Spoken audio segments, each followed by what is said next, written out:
Hello my dear students, welcome to our physics channel, You, Me and Physics, where learning never ends.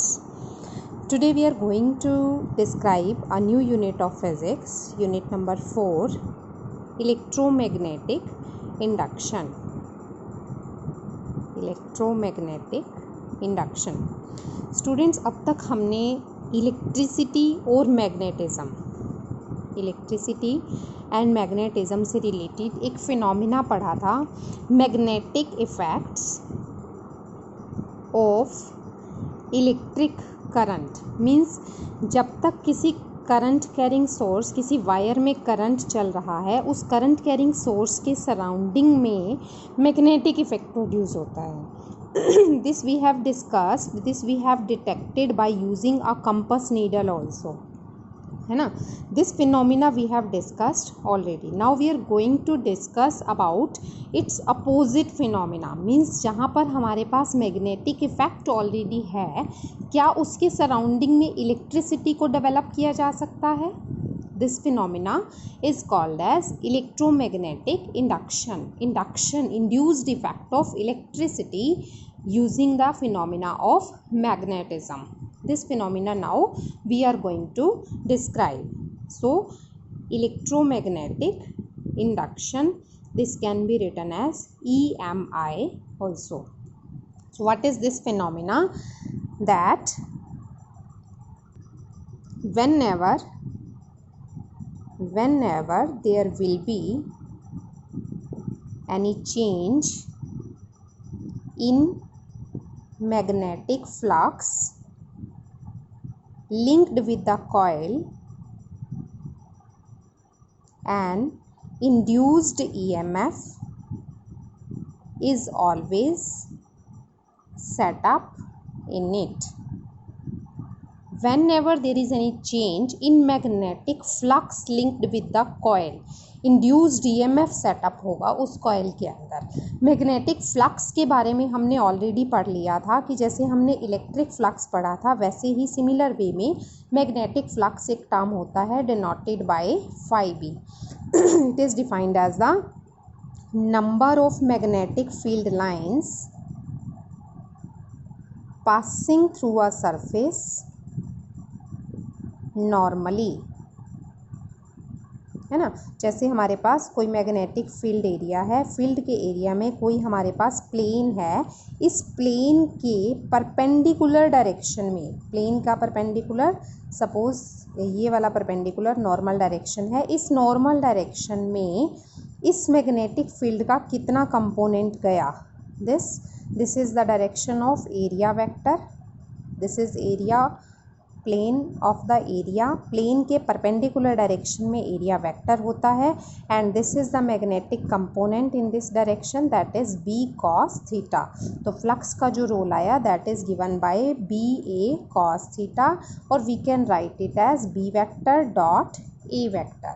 जैसा कि हमने same effect electricity में भी पढ़ा था, इलेक्ट्रिक फ्लक्स में ई डॉट ए आता था, इसमें बी डॉट ए आता है ना।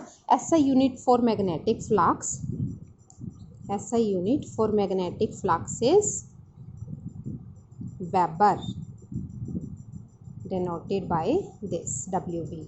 SI unit is weber given by B dot A. Yes, SI unit is Weber and CGS unit is for flux is Maxwell. As this flux is given by B dot A, so it can be written as B का unit Tesla, area unit is meter square, and similarly for CGS system we can write it as Gauss centimeter square, है ना। and relation between this one Weber and Maxwell is equal to 10 raised to power 8 Maxwell. 1 Weber is equal to 10 raised to power 8 Maxwell. This is the relation between SI and CGS unit of magnetic flux. So this was all about the magnetic flux. Now we were saying that change in magnetic flux जब भी होगा तो induced EMF setup होगा। This phenomena is called as EMI. इसके लिए इसको first time किस किसने डिटेक्ट किया? फैराडे ने। फैराडे ने इस फिनोमिना के बारे में इंफॉर्मेशन दिया और फैराडे ने अपने कुछ एक्सपेरिमेंट्स किए और उन एक्सपेरिमेंट्स के थ्रू इस फिनोमिना को कंक्लूड किया। First experiment of Faraday. First experiment में फैराडे ने क्या बताया? ही टुक अ सिंगल रोड, उस रोड के ऊपर 2 coils की turns the. 1 coil is connected to a battery and a key and second coil is connected to a galvanometer to detect this phenomena. This coil is called as primary coil and this coil is called as secondary coil. First experiment में Faraday ने क्या किया कि इस key को जब हम on करते हैं या ऑफ करते हैं तो गैल्वेनोमीटर में डिफ्लेक्शन मिलता है। This deflection in the galvanometer we know that कि डिटेक्शन क्या शो करता है? इस डिफ्लेक्शन का मतलब है कि इसके अंदर इलेक्ट्रिसिटी है, ईएमएफ है, करंट है। सो इसके अंदर ईएमएफ करंट कहाँ से आया? जब हमने बैटरी को इस प्राइमरी कॉइल के साथ कनेक्ट किया है ना। As this coil is linked up to the secondary coil through this single rod, तो वहाँ से ये इफेक्ट इस पर इंड्यूस्ड अप हुआ है। This was concluded by Faraday. तो कैसे एक्सप्लेन किया फैराडे ने? एक्सप्लेनेशन कि when this key is pressed, first में क्या बताया? When key is kept on, when key is pressed on किया तो इस बैटरी इस कॉइल में करंट चलेगा पॉजिटिव टू अवे, नेगेटिव के टूवर्ड्स। ये करंट जब इसके अंदर चला तो इंड्यूस्ड इफेक्ट इसके अंदर हुआ। इंड्यूस्ड इफेक्ट की वजह से गैल्वेनोमीटर आया। कैसे आया? यूजिंग दिस ईएमआई, क्योंकि इस कॉइल में करंट है तो करंट कैरिंग कॉइल के सराउंडिंग में मैग्नेटिक करंट बढ़ा, देन मैग्नेटिक फील्ड बढ़ा, मैग्नेटिक फील्ड बढ़ा तो मैग्नेटिक फ्लक्स भी बढ़ गया। Increase in flux means change in flux, change in flux से इंड्यूस्ड इफेक्ट सेटअप हुआ जो इसमें भी आया और सिंगल कॉइल की कपलिंग की वजह से इसमें भी आ गया and due to which galvanometer gives us deflection. Okay, so change in flux से गैल्वेनोमीटर में डिफ्लेक्शन आ गया। नेक्स्ट सिमिलरली जब की को ऑफ किया, व्हेन की इज ऑफ, की को ऑफ करेंगे तो ये करंट डिक्रीज होगा। Current comes from maximum to zero, current decreases, magnetic field decreases, flux decreases. So अब डिक्रीज इन फ्लक्स है तो again there is a change in flux, so again galvanometer gives deflection but this time in the opposite direction, क्योंकि पहले increase वाला deflection आया था फिर decrease वाला डिफ्लेक्शन आया है। Opposite phenomena means deflection will be in the opposite direction. Suppose अगर पहले लेफ्ट साइड डिफ्लेक्शन था तो अब ये राइट साइड आएगा। If earlier it was on right side then now it will come on the left side. So this was all about the first experiment of Faraday, जिसमें current था, current की वजह से मैग्नेटिक फील्ड, फील्ड की वजह से flux, flux change से induced effect setup हुआ जिसे डिटेक्ट किया गैल्वेनोमीटर ने। Clear? Next experiment of Faraday, experiment number 2।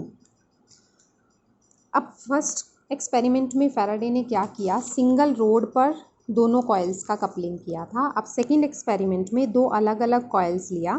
First coil is again connected to a battery and to a key and second coil is connected to the galvanometer. Okay, now this key is kept on, इस key को on ही रखेंगे तो इस coil में current continuously चलता ही रहेगा। अब इस कॉइल के करंट को हम ऑन ऑफ नहीं कर रहे, हम क्या कर रहे हैं? इस कॉइल को मूव कर रहे हैं, इस करंट कैरिंग सोर्स को मूव कर रहे हैं टूवर्ड्स या away from this secondary coil. इस डिटेक्शन कॉइल से हम इसको टूवर्ड्स या अवे लेकर जाएंगे। ओके, तो क्या होगा? जैसे ये करंट कैरिंग सोर्स है, इसको जब हम टूवर्ड्स लेकर जाते हैं, टूवर्ड्स लेकर गए तो इसका जो करंट कैरिंग सोर्स का इफेक्ट है वो इसके तरफ इंक्रीज कर गया, मींस मैग्नेटिक फील्ड बढ़ गया, मींस मैग्नेटिक फ्लक्स बढ़ गया। फ्लक्स बढ़ गया तो अगेन इंड्यूस्ड ईएमएफ सेटअप होगा, इंड्यूस्ड इफेक्ट सेटअप होगा। This implies galvanometer gives us deflection. Okay, similarly when this, ये तो था जब coil is moved towards the secondary coil. Now coil, primary coil is moved away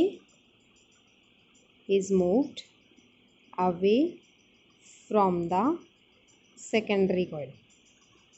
away लेकर जाएंगे तो current carrying source is moving away from this secondary coil.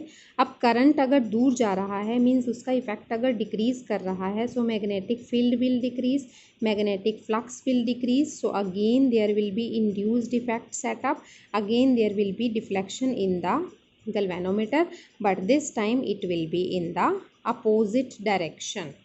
Okay, so same phenomena, अब same phenomena को use करके Faraday ने अपने second experiment को conclude किया।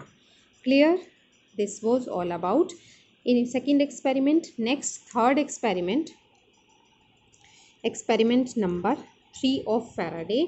तो फैराडे ने थर्ड एक्सपेरिमेंट में क्या किया, एक मैग्नेटिक फील्ड का एरिया फिक्स ले लिया। This cross mark shows the perpendicular direction of the magnetic field.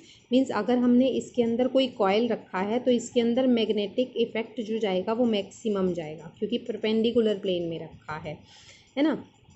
तो now this coil A B C D, this coil is moved inward and outward of this magnetic field area turn by turn. जब हम इस कॉइल को अंदर लेकर जाएंगे then galvanometer gives deflection. Similarly when this coil is moved out from this magnetic field area then again galvanometer gives deflection but in the opposite direction. तो इस इफेक्ट को कैसे एक्सप्लेन किया, इस एक्सपेरिमेंट को एक्सप्लेनेशन कि when coil is moved inward the magnetic field area, then inward lie तो field के अंदर उसका एरिया इंक्रीज कर गया, एरिया इनसाइड द फील्ड। अब एरिया बढ़ गया तो फिर से फ्लक्स बढ़ गया, क्योंकि फ्लक्स जो है that is equal to B A cos theta. Flux change के 3 रीजन्स पॉसिबल हैं, या तो हम फील्ड चेंज कर सकते हैं, या हम एरिया चेंज कर सकते हैं, या हम उनके बीच का एंगल चेंज कर सकते हैं। तीनों रीजन्स में फ्लक्स जो है वो चेंज हो जाएगा, और चेंज इन फ्लक्स जब भी होगा इंड्यूस्ड ईएमएफ सेटअप होगा। ओके, तो अब हमने एरिया को चेंज किया है, इनसाइड लेकर आए हैं, तो area inside the field increases, magnetic flux increases, so there will be again induced EMF set up in the coil, so galvanometer produces deflection. Again secondly इसने क्या किया, when the coil is moved outwards of the magnetic field area, जब outward लेकर जाएंगे तो field के अंदर का एरिया डिक्रीज कर जाएगा, एरिया डिक्रीज कर गया तो फ्लक्स डिक्रीज कर गया, फ्लक्स डिक्रीज कर गया तो again induced EMF set up in the coil, so it means again galvanometer produces deflection but now in the opposite direction. Okay, so जो भी हम इफेक्ट कर रहे हैं उसे अपोजिट करके भी फैराडे ने देखा। गैल्वेनोमीटर दोनों ही केसेस में डिफ्लेक्शन देता है, फ्लक्स में चाहे इंक्रीज हो चाहे डिक्रीज हो, means there should be a change in magnetic flux to produce the deflection in the galvanometer. Clear? अब फैराडे ने एक और ऑब्जर्वेशन देखा कि सपोज जैसे हमने इस कॉइल को बाहर लिया, गैल्वेनोमीटर में डिफ्लेक्शन आ गया, अब इस कॉइल को वहीं पर ही फिक्स रखा, स्टेशनरी रखा, तो जो डिफ्लेक्शन आ गया that will move to zero immediately, क्योंकि उसके अंदर फ्लक्स के अंदर जो चेंज था वो अब चेंज ज़ीरो हो गया। whenever there is no change in flux, magnetic flux linked with the coil, there will be no induced EMF set up. No induced EMF means no deflection in the galvanometer. तो जहाँ वो stationary रखा जाएगा वहाँ पर galvanometer will not give any deflection. Clear? So galvanometer में deflection आने के लिए there should be change in magnetic flux. EMI produce करने के लिए क्या होना चाहिए, there should be change in magnetic flux linked with the coil. So this was all about the Faraday's 3 experiments, जिसमें उसने हमें EMI के बारे में बताया।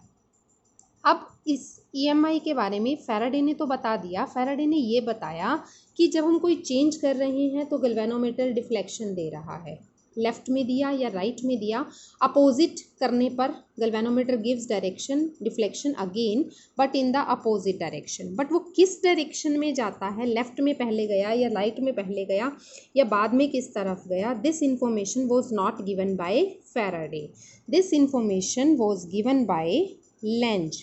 लेंज ने अगेन इन एक्सपेरिमेंट्स को रिपीट किया with a new observation, with a new conclusion that we will discuss in our next video. So till that time, revise this phenomena, revise these experiments properly. Thank you.